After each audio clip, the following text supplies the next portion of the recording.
Hi students, Mr. Syam Rawat is here again to welcome you in online classes. Our today's topic is preposition. We are going to learn about it. Preposition पूर्व सर्ग या संबंध सूचक, जो word noun pronoun से पहले आकर के नाउन या pronoun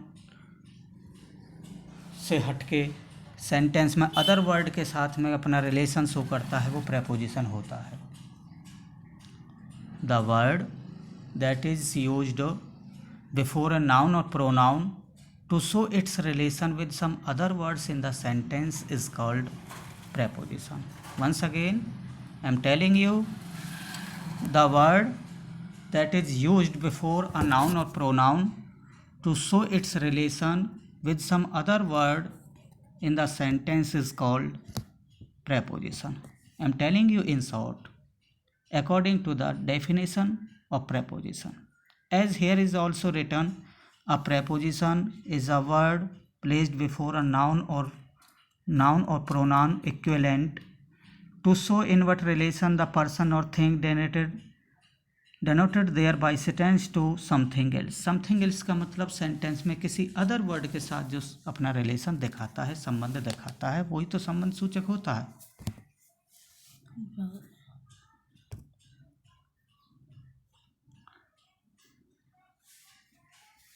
Our first preposition is from. से. All of you know its meaning. from मतलब से. फर्स्ट रूल है किसी जगह के लिए आता है. I am coming from Dehradun. मैं कहाँ से आ रहा हूँ? देहरादून से. We are from Palwal. हम कहाँ से हैं?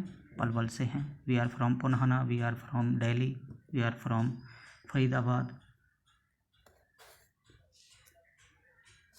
बी रूल है किसी समय से. Point of time.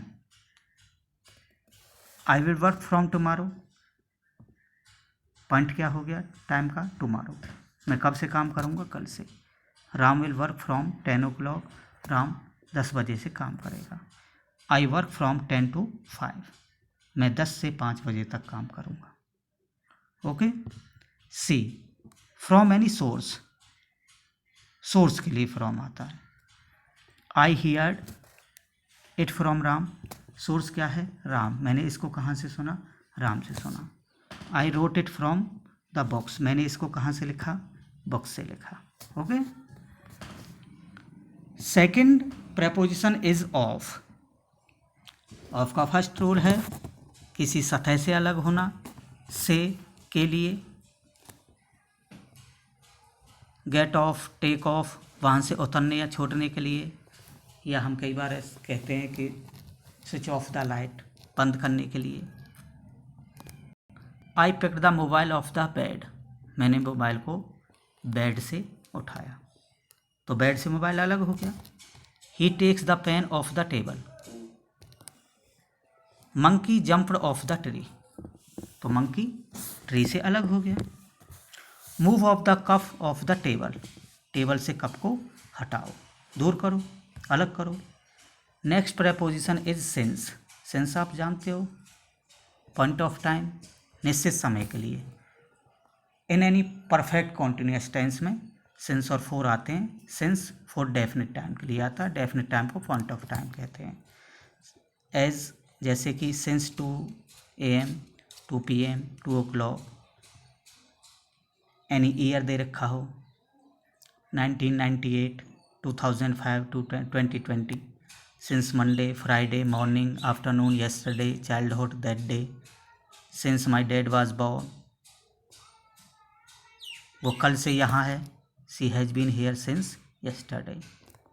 They have been weeping since the lockdown. वो कब से रो रहे हैं? लॉकडाउन से. तो पॉइंट ऑफ टाइम हो गया. Next preposition is four. Four का रूल है first, duration of time. Duration होती है अवधि. फॉर पर्पस, पर्पस के लिए भी आता है. ड्यूरेशन ऑफ टाइम के लिए आता है. एक्सचेंज, बदले के लिए आता है. For 2 seconds, 2 minutes, 2 hour, 2 day. to year. For a long, for a while, for many years. She had been here for 10 days. वो यहाँ 10 दिन से थी. तो 10 days क्या हो गया?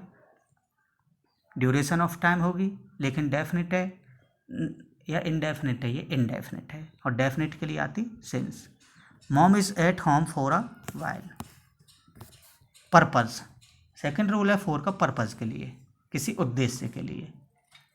आई am going Delhi from for study. मैं दिल्ली किसके लिए जा रहा हूँ? स्टडी के लिए. तो दिल्ली जाने का पर्पज़ क्या हो गया? स्टडी, पढ़ना. He came here for Monday. Sorry, he came here for money. वह यहाँ पैसे के लिए आया. तो पर्पज़ क्या था? मनी, पैसे लेना. तो फोर हो गया. For exchange. अब एक्सचेंज के लिए कैसा आता? I gave my mobile for 5,000 rupees. पापा gave me money for work. पापा ने मुझे पैसे दिए, किसके लिए? काम के लिए. तो एक्सचेंज क्या हो गया? काम, काम के बदले पैसे. Next preposition is by. By का मतलब क्या होता है? द्वारा या साइड में. Use in passive voice. ये पैसिव वॉइस में भी आता है. एक्टिव पैसिव वॉइस होती है ना. I was stopped by someone. मैं किसी के द्वारा रोक लिया गया था.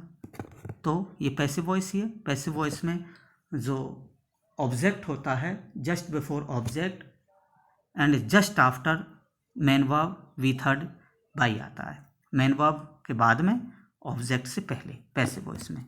We were informed by manager. हम मैनेजर के द्वारा इन्फॉर्म किए गए थे. तो मैनेजर क्या है? ऑब्जेक्ट है. इन्फॉर्म्ड क्या है? वी थर्ड है. तो पैसिव वॉइस में बाई हो गया. नेक्स्ट रूल है बाई से किसी वाहन से सफ़र करना. To travel by some vehicle. I travelled by bus. तो व्हीकल क्या है? बस. मैंने बस से यात्रा की. He is coming by bike. वह बाइक से आ रहा है. नेक्स्ट, बाई तक, विद टाइम, समय के साथ. I will leave by 4 o'clock. मैं 4 बजे तक चला जाऊँगा. He will finish it by morning. वो कब तक ख़त्म कर देगा इसको? सुबह तक. तो टाइम हो गया. I go to gym by 7 PM. मैं शाम को 7 बजे तक जिम जाता हूँ. बाई बगल में. नेक्स्ट हो adjust beside. I was standing by him. मैं उसके पास में या बगल में खड़ा था. Who is sitting by you. आपके पास कौन खड़ा है या आपकी बगल में कौन खड़ा है? He lives by my house. वह मेरे घर के पास में ही रहता है. तो बिसाइड हो गया. बिसाइड के इक्विवेलेंट काम करता है. Through out. थ्रू आउट का मतलब होता है सारा या पूरा, अराउंड, चारों आसपास. We worked throughout the night. हमने पूरी रात काम किया. थ्रू आउट हो गया. तो सारा पूरा हो गया, सारी रात काम किया.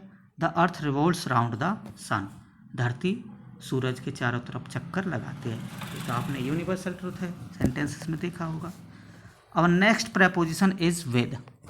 विद मीन्स के द्वारा, के साथ. All of you know. With से. Perform a task with the help of something. I cut the cake with a knife. मैंने केक को किसके साथ काटा? नाइफ, चाकू के साथ, या चाकू से मैंने केक काटा. Aman is writing with a pen, blue pen. Aman blue pen के साथ लिख रहा है. तो क्या हो गया? सोर्स क्या है? साधन क्या है? Blue pen. ब्लू पेन के साथ. He killed the bird with a stone. उसने बर्ड को किससे मारा? पत्थर से. विद के साथ में भी आता है. एकम्पनी अ पर्सन. एकम्पनी साथ में होता है, और थिंग और abstract. I am always with Ram. मैं हमेशा राम के साथ हूँ. We will be with you. हम आपके साथ रहेंगे. You live with honesty. और नेक्स्ट प्रेपोजिशन इज इन. इनका मतलब में. With time. टाइम के साथ आता है. विद प्लेस, स्थान के साथ आता है. इन इनसाइड ऑब्जेक्ट, वस्तु के साथ. टाइम, जैसे टाइम के साथ हो गया 2 days, 2 year, 2 hours, in winter, in the morning, in the evening, etc. I was born in January. मैं जनवरी में पैदा हुआ था। Ions will leave in half an hour, an hour है ये, आधे घंटे में आयंस चला जाएगा। प्लेसेस के लिए आता है in India, in hotel, in a park, except small places, जो बड़ी जगह होती हैं, बिग प्लेसेस के लिए, बिग सिटीज़ के लिए। At home, at bus stands, at new colony, और स्मॉल प्लेसेस के लिए आता है हमारा at. I live in Delhi, तो दिल्ली क्या है, मेगा सिटी है, इसलिए इन आएगा। स्मॉल सिटी के लिए एट, एंड बिग सिटी के लिए हमारा आता है in. He works in MNC Japan, multinational company होती है MNC, full form of MNC is multinational company. Inside object, I saw the pie incomplete, sorry computer, I saw the pie in the computer, मैंने computer में pie को देखा। This song is in your mobile, ये song आपके mobile में है, तो object के अंदर हो गया ना। I read in the book, मैंने इसको कहाँ से पढ़ा, बुक से, तो ऑब्जेक्ट क्या है, बुक। थ्रू, थ्रू का मतलब क्या होता है, आर पार, किसी चीज़ के आर पार देखना, किसी चीज़ से गुजरना। I can see through the window, मैं विंडो में से देख सकता हूँ, ये नेक्स्ट हमारा प्रपोजिशन है थ्रू। ही सा मी थ्रू दिस हॉल, उसने मुझे कहाँ से देखा, इस हॉल से, तो यह हॉल के आर पार देखा। He was passing through this street, वो इस स्ट्रीट से गुजर रहा था। और next preposition is at, at means में या पर, अभी बताया था स्मॉल प्लेसेस के लिए आता है।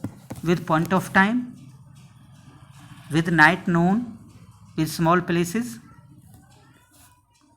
वाइल टेलिंग द कॉस्ट, और विद फेस्टिवल्स ऑल्सो। जितने भी हमारे फेस्टिवल्स होते हैं उनसे जस्ट बिफोर जब हम सेंटेंस क्रिएट करेंगे, सेंटेंस की फॉर्मेशन करेंगे, तो फेस्टिवल से पहले हमारा एट आता है। I will meet you at 9 o'clock, तो ये किसके लिए आ गया, पॉइंट ऑफ टाइम के लिए है, मैं आपको 9 बजे मिलूँगा। He was born at 10 o'clock, Ayansh sleeps at 10 now। He lives at Rohini in Delhi, वह दिल्ली में रोहिणी नगर में रहता है। तो दिल्ली तो मेगा सिटी हो गया, दिल्ली तो बड़ा शहर हो गया, बट प्रॉपर यहाँ जो वो रहता है, रहने वाला है, वो दिल्ली में नहीं है। तो दिल्ली में जो प्लेस है रोहिणी, अब दिल्ली में से रोहिणी तो क्या हो गया, उसका एक पार्ट हो गया, स्मॉल प्लेस हो गया, इसलिए at. He lives at Delhi in India, अब इंडिया और दिल्ली की कंपैरिजन करेंगे तो इंडिया के कंपैरिजन में दिल्ली तो अलग है, इसलिए वहाँ एट, इंडिया बिग लेवल हो गया। You read at SDVN Punhana in Nuh. He was working at a store, वह एक स्टोर में काम कर रहा था। विद नाइट नून, जो हमारे मिसिंग वर्ड होते हैं, I was at home at noon, he went to hospital at night. Cost बताने के लिए, जैसे चीज़ों को बेचते हैं, बिक्री वगैरह। This fruit is selling at 80 RS पर kg, यह फ्रूट 80 रुपये पर किलोग्राम के हिसाब से बेचा जा रहा है। I am onion at RS 50 पर kg। Festival, I will come at Holi, Diwali, Eid, Dussehra, we had come at birthday, हम बर्थडे पर आए थे, तो सेलिब्रेशन हो गया। Next preposition is on, upon और इनटू। ऑन के ऊपर, ऑन के ऊपर के लिए आता है एक ऑब्जेक्ट के ऊपर, ऑब्जेक्ट पर रखा होना। The pen is kept on the table, pen कहाँ पर रखा हुआ है, टेबल पर। He is sitting on the table, वो टेबल पर बैठा हुआ है। Book was on the laptop. On से या को, ऑन डेट के साथ भी आता है। आई वेंट ऑन संडे, मैं संडे को गया। He had come on 20 December 2020। Upon भी के ऊपर के लिए आता है, ऑन, अपॉन, अबव, ये सब ऊपर के लिए आते हैं जब एक ऑब्जेक्ट जो होता है उसके ऊपर मूविंग सिचुएशन में, गतिशील अवस्था के लिए आता है अपॉन। और जो चीज़ गति में नहीं है, मोशन में नहीं है, उसके लिए लगाते हैं हम ऑन। और जो चीज़ गति में है उसके लिए अपॉन लगाएंगे। For example, I jumped on to the house, मैंने घर के ऊपर छलांग लगाई।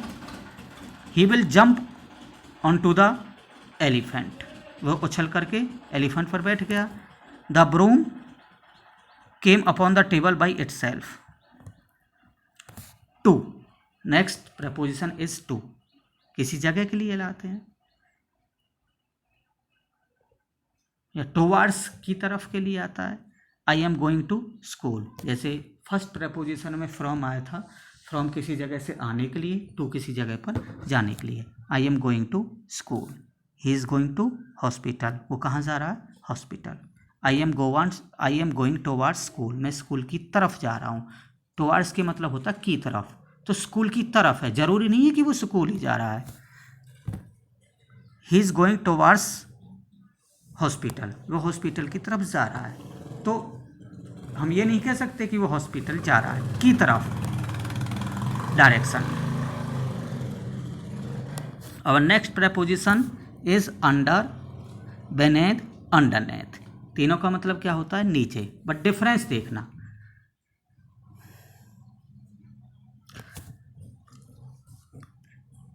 अंडर, बेनेथ, अंडरनेथ किसी चीज़ के नीचे पर बिना छुए पूरी तरह से, उसके लिए लगाते हैं हम under, subject and object not touch completely. Under, under का मतलब मैं आपको बताऊं कि जो चीज़ के नीचे है, किसी ऑब्जेक्ट के नीचे, किसी वस्तु के नीचे, लेकिन उसको छू नहीं रही है, तो हम अंडर लगाएंगे। जैसे Ram is hiding under the bed, Ram bed के नीचे छुपा हुआ है। अब राम कहाँ है, बेड के नीचे, तो बेड के नीचे जो, वो जरूरी नहीं है कि बेड को टच कर रहा है, बेड के नीचे है, बेड से टच नहीं है।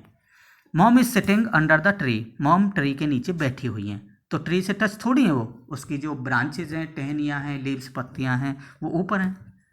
He was under the bridge, वो ब्रिज के नीचे था, तो ब्रिज को छू थोड़ी रहा है, तो बिना छुए किसी चीज़ के नीचे होने के लिए लगाते हैं अंडर। बेनेथ और अंडरनेथ का मतलब होता है किसी चीज़ के नीचे होना, लेकिन उसको टच करते हुए, उसको छूते हुए।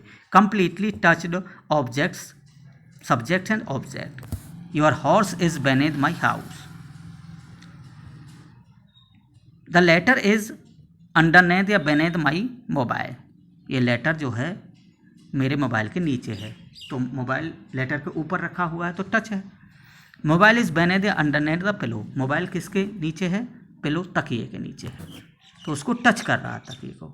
ओके, आई होप कि आपको वीडियो पसंद आई होगी। This is the first part of our topic preposition. Okay, thanks a lot for watching me. Have a nice day.